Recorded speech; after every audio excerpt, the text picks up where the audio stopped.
Alright, and welcome back to Black Phoenix Entertainment. We're going to talk about it. We're going to talk about the post-Vamm video, the meetup, all that fun stuff, all the things I ran into after I stopped filming, and we'll talk about the whole event as a whole, as I try not to die merging onto the highway. I'll see you in a minute. Yeah, so this is going to be a highway vlog. I have no idea how this is going to turn out, but I got someplace I got to be, so we're going to vlog on the highway. I do what I can with what I got, with the time that I got, with the things that I'm doing. So, and I just pounded a goddamn Mountain Dew before I left work, so this is going to be fun. But yeah, post-Vamm. Vamm was awesome.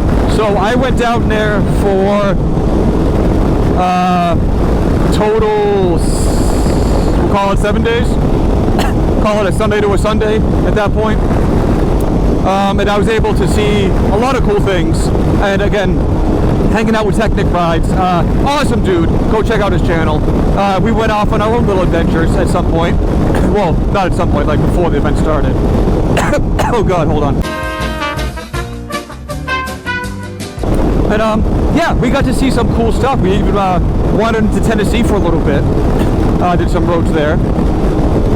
Then, you know, as the week progressed, you know, more people showed up and we started doing some more stuff. Mr. G took us on some adventures when he could and things like that. So that was a lot of fun. And I liked the less hectic pace of that instead of my normal showing up on the Thursday, getting into the hotel, doing all this stuff, getting the dragon. It's like, it just, things happen so quick. It's bang, bang, bang, and then you're leaving on a Sunday. So having the whole week and just, you know, up in the hotel and all that, and just be like, all right, we're gonna take it slow, day by day. We're gonna hit our rides. Sometimes we just relax, you know, things like that.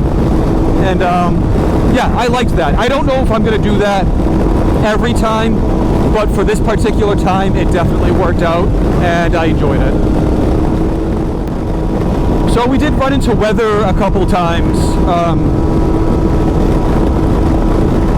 and yeah, we had to stop onto the overpass, change, things like that. At one time, we got caught out at a point where we had nowhere to go. Like, it just came up way too fast, and we just kept going through it, and we were absolutely soaked. But other than that, my trip down, and this gas thing is annoying me, it keeps like coming back. My trip down and my trip back home, weather was pretty much fine. On the way back up, I hit a little bit of rain. I had to put on the rain gear for about one stint of gas, a couple hours. Then I'm like, screw it, it's getting too hot, I'm just going to deal with it. And it ended up clearing up, so that worked out. So the ride down, I did my typical stop in Maryland, the 500 miles, and then I veered off into West Virginia and went down that route. That paid off big time. Like, no trucks, I was able to take my own pace, take my own route, and see some different things, different roads, stuff like that, instead of just the crap show that is Route 81, where all you get to see is traffic and trucks, which is not fun. On the way back up, I really honestly didn't know exactly what I was doing until the morning of. So I left Claypool, which is, I would call it like 15 miles west maybe. I think it's west or south, I don't know. It's 15 miles away from Tazewell. Oh, I was waiting for that one. Oh, that was stuck there. Anyways, yeah, so I left the hotel at like 3 a.m. and I looked out the window. I was like, there's no fog. Great. I really didn't hit that much fog. I made up so much time. It was like 460 to like 77. Then I got on 81. It kept rerouting me to 81, saying, this is your fastest route, this is your fastest route. I'm like, all right, whatever. You know what? It's this early, I'll take it. My God, I was in Allentown, Pennsylvania, even with the weather and stuff that I hit, by 9:30 a.m. I was like, what am I gonna do? And this is the part where I didn't fully know like what I was gonna do. It depended on how I felt, you know, time-wise, all of that. I looked at the time, I'm like, you know what? I'm gonna do it. I'm going to do all 810 miles all the way home in one day. So I did. And I just kept going, just totally past the hotel. I was like, nope, keep going. And everything was 100% fine until I hit Connecticut, which is just an absolute So what I was doing, how I made up so much time, I just gas and go. That's it. Like literally the first 6 hours was just me running out the tank of gas, stopping, like chugging something real quick, maybe a little snack, and just going. That's it. That's all I did. Like I barely got off the bike. And then after that, like after Allentown, the Connecticut area is where I really hit a lot of traffic. I'm like, oh, I gotta stop for food. Like I have to actually hydrate, and I have to stop for like real food at this point, because my body's like, no, you're not doing this traffic and this heat with the amount of nutrients you have given me at the moment. So, you know, gotta eat. So I made it back to my driveway in 14 and a half hours, even with that traffic that I hit. So I think that's pretty damn good. I don't know about anybody else, but if you know New England traffic, that's a hell of a time. So, and I give it up to Ben, like Spears and Brews. He literally does that all the time. Like that's what he does. He just bangs all his trips out in one day, and he's like maybe an hour and a half, 2 hours north of me in Massachusetts. So he's got even a slightly longer trip than me, and he does that all the time. So yeah, definitely. And if you're gonna do it, you've got to do it in the morning. Like I would say the 11 p.m. to the 3 a.m. window is where you want to leave. Like that, and again, I'm talking about New England, like getting in and out of New England and stuff. That's your time frame.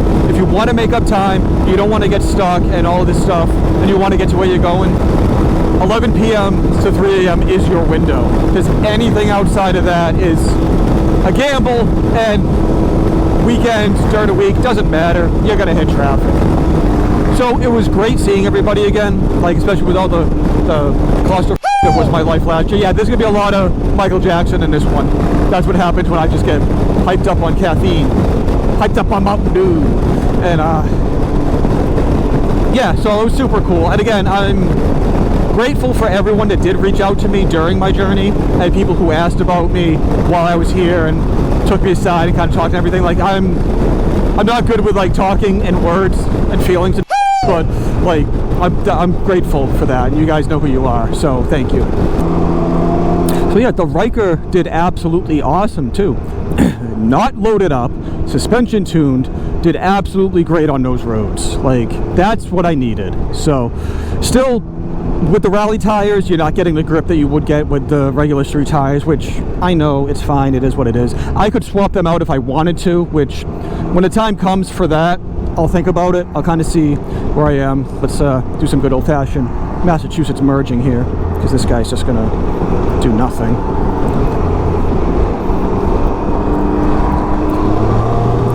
This is how you have to do it, Massachusetts!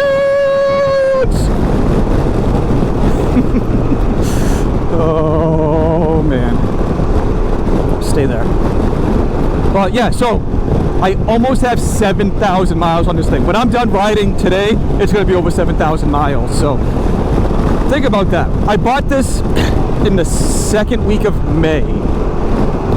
It is now July 18th, and I have almost 7K on this thing, and it's taken it like a champ.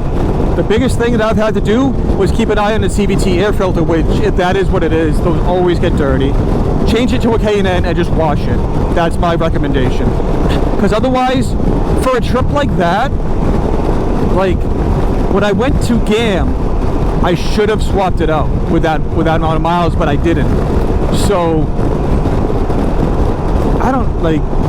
It's really dependent on dust and miles and things like that. Like it could or could not get dirty, but it's always going to get dirtier than a regular air filter. So I don't know.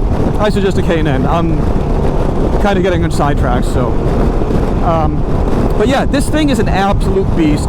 Definitely I mean, it's enough for what I want it to do at this point. Not racing anybody on it. I want to tour, I want to lay down miles, and I want it to have the reliability and agility to be able to work on it, and it's doing exactly that. So it's just going to be cosmetic stuff.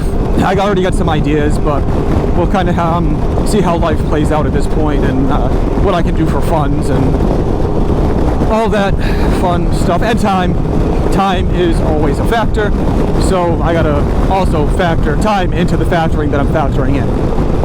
Oh, hold on, I'm gonna get lost. Yes, that is where I want to go. So yeah, everything went awesome. And it was just, again, so much fun just hanging out with everybody at the hotel and at the back of the Dragon store and all that, and just cruising along, and just, you know, just needed to get away a little bit. And just, again, I don't mind riding on my own, I don't mind riding in groups and all that, so either way, it all worked out for me. So I had a lot of fun. I don't know what 2026 has in store for me. I know I've been talking to roadie riders about maybe switching some things up, and Mr. McStash is doing his 22 and 22 ride and coming up to New England, so that is definitely 100% at least a day or two of meeting up with those guys and that crew and doing that route with them. So that's definitely on my radar. Everything else though, still up in the air. I don't know. We'll see what happens. So with that, I got nothing else. Everything is good. So I guess it's time for you guys to do the fun YouTube stuff and go down there, do the like and subscribe and do the sharing. And while you're down there leaving me a fun comment and doing all that stuff, check out my description. I have got a lot of cool stuff that you guys can save money on, like the Epic water filter steel. You get some cool filtered water bottles, BLRtuning, and Ironside custom for motorcycle stuff. Not just Can Am stuff, they do motorcycle stuff. So check out where you can save some money on from them. And of course, any money I make off of this channel, merch, whatever, goes to Moby Kit Rescue to save the kittens. I still got like 30 minutes to go, so need to conserve this energy. Anyways, thank you for rocking with the flock. I'll see you guys on the next one.